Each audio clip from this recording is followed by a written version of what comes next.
पूरे शहर पर खून जैसा लाल रंग छा गया था, जो एक भयानक खतरे के आने का संकेत था। आसमान में एक बहुत बड़ा मॉन्स्टर, राक्षस, अपनी प्रचंड लाल रोशनी के साथ मंडरा रहा था, जो अब तक की सबसे बड़ी आफत का प्रतीक था। नीचे, टूटे फूटे मलबे के बीच दो छोटे गोबलिन डर के मारे अपने डंडे पकड़े खड़े थे, जो इस विशाल जीव के सामने कुछ भी नहीं थे। मॉन्स्टर की बड़ी, नुकीली पूंछ हिल रही थी, और उसके चारों ओर लाल ऊर्जा के निशान उसकी बेहिसाब शक्ति को दिखा रहे थे। यह साफ था, यह कोई छोटा मोटा दुश्मन नहीं था, बल्कि एक प्रलय लाने वाला दानव था, जिसे केवल संगठित हंटर सेना ही रोक सकती थी। शहर के नीचे बने कंट्रोल रूम में सभी की हिम्मत जवाब दे गई थी। एक अनुभवी अधिकारी ने बहुत निराशा में चिल्लाकर बताया, इस काले मॉन्स्टर के सिर्फ एक वार से बेस के हमले के ज्यादातर सिस्टम बंद हो गए हैं। उनके पीछे खड़ा युवा साथी केवल सदमे में राक्षस कह सका।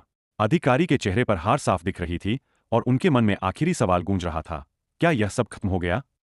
उनकी सारी तकनीक और तैयारी बेकार हो चुकी थी, क्योंकि वे जिस दुश्मन से लड़ रहे थे वह इंसानों की समझ से बहुत ऊपर था। अब उनकी सारी उम्मीदें केवल हंटर सेना के आखिरी बचाव पर टिकी थीं। आसमान में वह काला मॉन्स्टर, ब्लैक ड्रैगन वृत्र, अपनी पूरी भयानकता और ताकत के साथ सामने आया। उसकी चमड़ी गहरे काले रंग की थी, और उसके पूरे शरीर से बैंगनी शक्ति, जादुई ऊर्जा का एक भयंकर घेरा निकल रहा था। उसके मुड़े हुए सींग और खतरनाक पीली आंखें उसकी पुरानी और भयानक क्रूरता को दिखा रही थीं।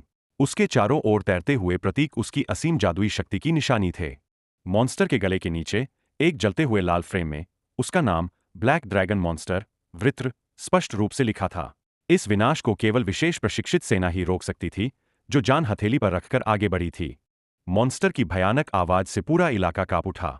उसकी बैंगनी शक्ति की लहरें नीचे खड़ी हंटर सेना के जवानों की ओर बढ़ी। मॉन्स्टर का अंतिम, घमंडी आदेश काले और लाल अक्षरों में आसमान में गूंजा। फिर, जल के राख में मिल जाओ, यह सेना को दिया गया सीधा आदेश था कि वे खत्म हो जाए।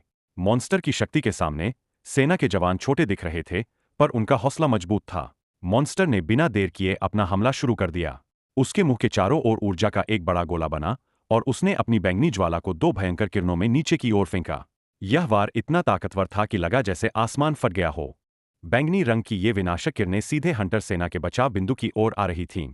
यह शक्ति किसी भी आम भाल को तोड़ने के लिए काफी थी, और यह साफ था कि मॉन्स्टर का लक्ष्य केवल सेना को हराना नहीं, बल्कि पूरी तरह से खत्म कर देना था, ताकि उसका डर हमेशा कायम रहे। अविश्वसनीय रूप से विनाशक बैंगनी वार के टकराने से ठीक पहले एक तेज लाल और सफेद रोशनी चमकी।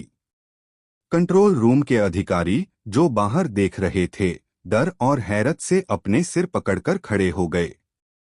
हंटर सेना ने अपनी सबसे बड़ी सामूहिक रक्षा शक्ति का इस्तेमाल किया था। सेना का एक मुख्य कमांडो अपनी लाल रोशनी के घेरे में विनाश के केंद्र में खड़ा था। इस सामूहिक प्रयास ने मॉन्स्टर के हमले को रोक दिया। सेना ने न केवल खुद को बचाया, बल्कि बेस को भी बचा लिया, यह साबित करते हुए कि उनका जज्बा कितना मजबूत है। मॉन्स्टर के वार को रोकने के बाद हंटर सेना ने तुरंत हमला किया।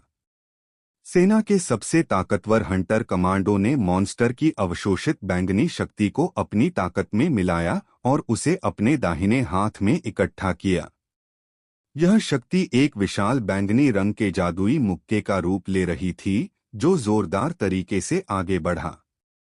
यह पलटवार, जिसमें सेना ने मॉन्स्टर की ही शक्ति का इस्तेमाल किया, मॉन्स्टर के घमंड को तोड़ने के लिए काफी था, और मॉन्स्टर पहली बार पीछे हटने पर मजबूर हुआ। जैसे ही उस ड्रैगन की अंतिम आग के धमाके से उठा घना धुआं छंटा, पीछे खड़ी पूरी आर्मी स्टाफ ने एक पल में उस अकेले योद्धा को देखा और तुरंत पहचान लिया। सबने एक साथ जोर से चिल्लाकर नाम पुकारा। ये हैं लेजेंडरी 8 ब्लेड्स मास्टर अगेटो। 8 तलवारों के तलवार संत अगितो एक शानदार लाल लबादे में सामने आए। उन्होंने हंटर सेना के कमांडरों को सम्मान से संबोधित किया। अगितो का पहला शब्द था, देरी के लिए क्षमा चाहता हूँ। इस माफी का मतलब था कि उन्हें पहले आना चाहिए था, और अब वह अपना कर्तव्य निभाने आए थे। उनकी उपस्थिति ने युद्ध के मैदान में एक नई और तेज ऊर्जा भर दी, जो सेना की सामूहिक शक्ति से बिल्कुल अलग थी। मॉन्स्टर के खिलाफ अब एक नई साझेदारी बन चुकी थी। अगितो ने बिना किसी हिचकिचाहट के लड़ाई की कमान अपने हाथ में ले ली। उन्होंने सेना के मुख्य कमांडर की ओर देखा और साफ शब्दों में कहा, बाकी सब मुझ पर छोड़ दो। यह आदेश हंटर सेना की बहादुरी पर शक नहीं था, बल्कि यह घोषणा थी कि मॉन्स्टर को हराने का काम अब तलवार संत के कौशल और योजना से होगा। अगितो का यह आत्मविश्वास भरा वचन युद्ध के आखिरी चरण की शुरुआत थी, जहां हंटर सेना की मदद से अगितो सीधे उस काले महादानव का सामना करने जा रहे थे।